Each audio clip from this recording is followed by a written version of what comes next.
प्रश्नकर्ता को सुन ले ध्यान से। ज्यादातर प्रश्न करते हैं कि धर्म में चलने वाले को बड़े धक्के मिलते हैं, पाप करने वाले बड़े मौज से होते हैं। पापियों का ऐश्वर्य बढ़ता है, स्वीकार करते हैं। क्यों? क्योंकि उनके पुण्यों का नाश किया जा रहा है। तुम धर्म के फल में संदेह मत करना। ये पापियों का जो ऐश्वर्य बढ़ रहा है, इनको जैसे फांसी की सजा देने वाले को अंतिम इच्छा पूरी की जाती है, ऐसे सर्वनाश का खेल इनका शुरू होने वाला है। इसलिए इनके पुण्यों को फटाफट भुगाया जा रहा है। भोग ले। हम तो अपनी भाषा में कहते थे एकांतिक में कि गए जैसे चार आदमी दो हाथ पकड़ के दो पैर पकड़ के ले जा रहा है। आप कह रहे धन्य है, ना लिफ्ट से जा रहा है, ना पैदल जा रहा है, चार आदमी की गोद में जा रहा है, 8वीं मंजिल पर ले जाए। धन्य उसका। धन्य नहीं है, ऊपर जाके पटकने जा रहे हैं नीचे। अब बताओ, ले जाते समय तो तुम देख रहे हो कि ना लिफ्ट में है ना पैर से चल रहा है, कितना सौभाग्य है। लेकिन परिणाम पता है आपको? ये चार लोग उसको ऊपर 8वीं मंजिल में ले जाकर पटकने जा रहे हैं। अब क्या लगेगा? धन्य नहीं लगेगा, बड़ेगा दुर्भाग्य है, मरेगा जाके। ऐसे ही पापी आदमी जब चारों खाने में हरा भरा नजर आवे ना बढ़ता नजर आवे, तो आप हाथ जोड़ के शोक मगन होना, अब मरेगा ये जाके। ये चार जो ले जा रहे ना, ये ऊपर से पटकेंगे जाके। चारों तरफ हरा भरा, जिधर देखो उधर माला माल, जय जय जय जय। दिया सलाई लग रही सुकृत में, पुण्य में, क्योंकि पाप कर रहा है, अब भस्म होगा। कभी कभी गुरुजन जब समझाते हैं और जब देख लेते हैं ना कि बहुत पैंग लंबी बढ़ गई, तो मौन हो जाते हैं। नहीं समझता जीव, इसीलिए भगवान भी चुप हो जाते कि पहले जल ले। अच्छा, भगवान जानते कि तू मेरा अंश जलेगा, है नहीं, तेरी कपड़ा जलेगा। ये नयनम छिन्दन्ति शस्त्राणि नयनम दहति पावकः न चैनम क्लेदयन्त्यापो न शोषयति मारुता। भगवान का बच्चा आग नहीं जला सकती, शस्त्र नहीं छेद सकता, जल नहीं डुबो सकता, वायु नहीं सुखा सकती। तो अगर डूब रहा है, मर रहा है तो मर, क्योंकि आत्मा को कुछ होना नहीं है और तेरे पाप किया है तो भोग। भगवान ऐसे देख रहे हैं। तुम कहोगे बड़े दयालु हैं। नहीं, इस समय दयालु नहीं। दयालु जान रहे हैं कि मेरे अंश को कोई फर्क नहीं पड़ना, शरीराभिमानी पाप किया है, भोग ले।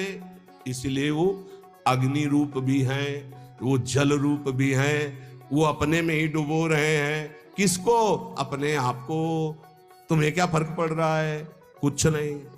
हमारी भाषा समझ लो। कहें भगवान अब कहां गया, क्यों नहीं बचाया इनको, क्यों बचाए?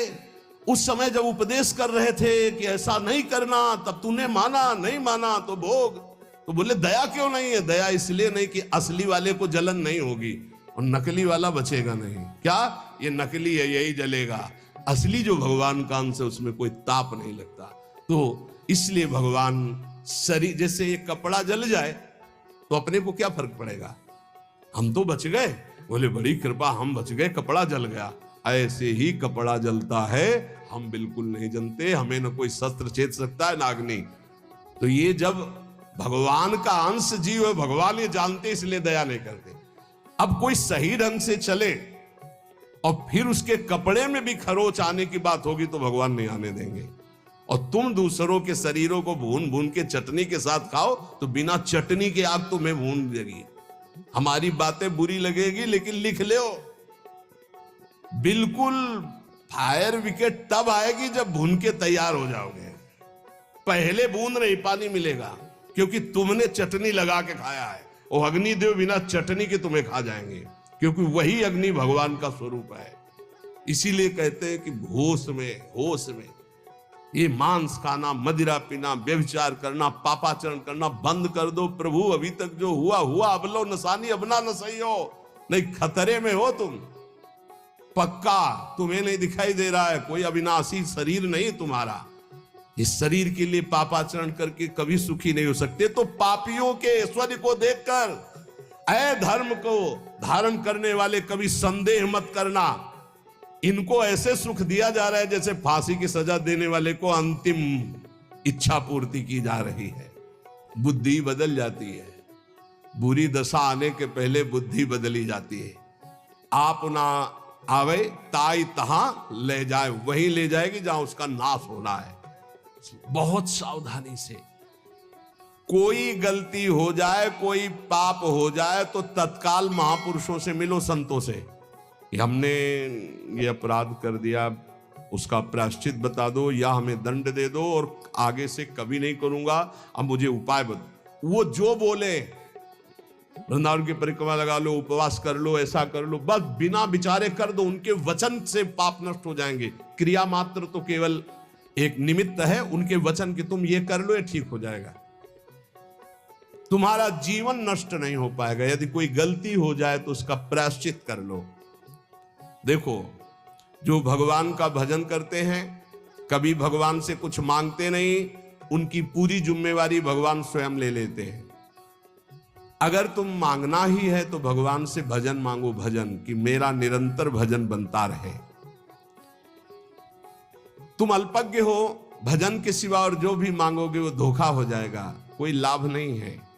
ध्रुव जी को भी बड़ी अशांति हुई थी परम पद मिलने, अटल पदवी मिलने के बाद। यदि तुम भजन करने वाले हो तो तुम्हारी निंदा होगी पक्का। भीतर ही भीतर जब निंदा हो तो प्रसन्न होना, उससे कभी शत्रुता मत करना, क्योंकि वो निंदा करने वाला कृपा करके भगवत प्राप्ति में जो बाधक पाप है उसको वो ले रहा है। बड़ी कृपा है। निंदा करना दूसरों के पापों को लेना है, अपने को तो करना नहीं है। दूसरा कोई अपनी निंदा करे तो बहुत प्रसन्न होना है। ये कितना महान है कि जो हमें भगवत प्राप्ति में बाधक भाव थे उनका वो अपहरण कर रहा है।